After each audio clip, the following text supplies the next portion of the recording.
Trip.com flight booking, how it works. Hey everyone, I am Lucy back with another video. So let's get started. So the Trip.com is a flight booking site where you can book tickets to your destination. So you can use this as your app, or you can also go to Trip.com in any of your browsers. Then you need to go to flights. There is an airplane icon on the screen. Just click on that and you'll be taken to this page. So here you just need to select your departure and your destination. And after that, you need to select the date and then the class of the flight. So there is economy and there is premium economy. So you can just choose any of these. If you have any other people with you, there are also options for that. After that, click on done and click on search, and then you'll be taken to a next page.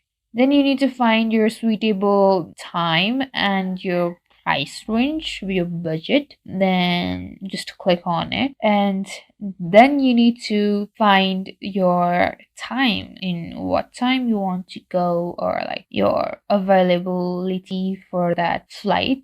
Then click on continue. Music dilo चलिरहने. And then after, you need to select your class. So there are economy class and there are premium. So you just need to click on the class that is available. I clicked on economy class earlier, so it's only showing me economy. After that, you need to provide them a photo of your passport. Just click on upload passport and put the photo on it. And after that, you just need to fill up these in-screen instructions. If there are any other passengers with you, just click on add passengers and you're good to go. So after that, just click on continue and it will take you to a page where you can pay your ticket prices. And that's it. That's how you basically use the Trip.com. Thank you guys for watching. For more tutorials, don't forget to like and subscribe.